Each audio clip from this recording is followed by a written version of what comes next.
মাননীয় স্পিকার, বেসরকারিভাবে নন ইউরিয়া সার আমদানি ২৬-২৭ অর্থ বছর থেকে আর করা হবে না বলে সিদ্ধান্ত নেওয়া হয়েছে।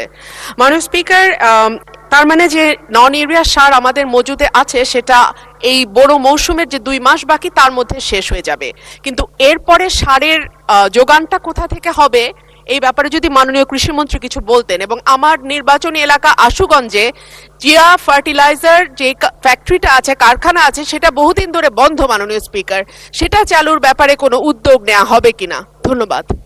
মাননীয় মন্ত্রী। ধন্যবাদ মাননীয় স্পিকার, ধন্যবাদ আপনার মাননীয় সংসদ সদস্যকে আপনার মাধ্যমে ধন্যবাদ জানাচ্ছি।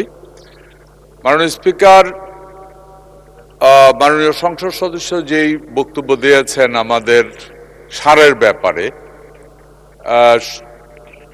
এই মুহূর্ত পর্যন্ত আমাদের কাছে যেই পরিমাণ ইউরিয়া সার আছে, আমরা জুলাই পর্যন্ত আমাদের জুন বা জুলাইয়ের বিগিনিং বা মিডল পর্যন্ত আমাদের ইউরিয়া সার আছে। এখানে উনি জানতে চেয়েছেন পরবর্তীতে আমরা ইউরিয়া সার কোত্থেকে নিয়ে আসবো। এরই মধ্যে আমাদের আলোচনা চলছে। আমাদের মেইনলি ইউরিয়া সার আমরা আমদানি করতাম কাতার এবং সৌদি আরব থেকে।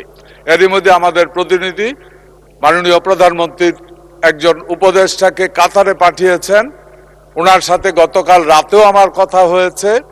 আমরা আশা করি খুব দ্রুত আমরা যদি আমাদের যুদ্ধের মধ্যে আমরা আলোচনা চলছে যে আমাদের ওই বিতর্কিত যে জায়গাটুকু আছে ওইখানের ভিতরে এর মধ্যে আমাদের তেলের ট্যাঙ্ক যেহেতু ছেড়ে দিচ্ছে, আমরা আশা করি আমাদের সারের জাহাজও ছেড়ে দেবে, সার নিয়ে খুব বড় ধরনের সমস্যা হবে না। ওনার দ্বিতীয় যে প্রশ্নটা ছিল আমাদের ইউরিয়া ছাড়া বাকি যে সারগুলি প্রাইভেট সেক্টরে ইম্পোর্ট। মাননীয় স্পিকার, আমি জাস্ট গত 1 মাস আমি এই দায়িত্ব নিয়েছি, এর মধ্যে সারটা নিয়ে আমি একটু ঘাটাঘাটি করেছি।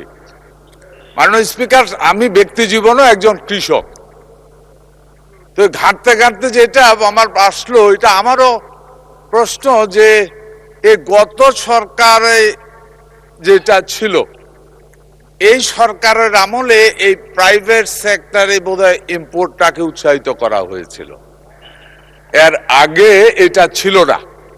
এটা G2G ইম্পোর্ট হতো এবং আমাদের গভর্নমেন্টের এগ্রিকালচার রিলেটেড ডিপার্টমেন্টগুলি ইম্পোর্ট করত। এ ব্যাপারে আজকেও আমাদের কথা হয়েছে, আমরা আশা করছি এই ব্যাপারে আমরা আলোচনা করব। কৃষকের জন্য যেটা সবচাইতে সুইটেবল হবে, দেশের মানুষের জন্য যেটা সবচাইতে সুইটেবল হবে, অর্থনীতির জন্য যেটা সবচাইতে লাভবান হবে, সেই পথে আমরা হাঁটবো এবং সেটাই দেশের জন্য কল্যাণকর হবে। ধন্যবাদ মাননীয় স্পিকার।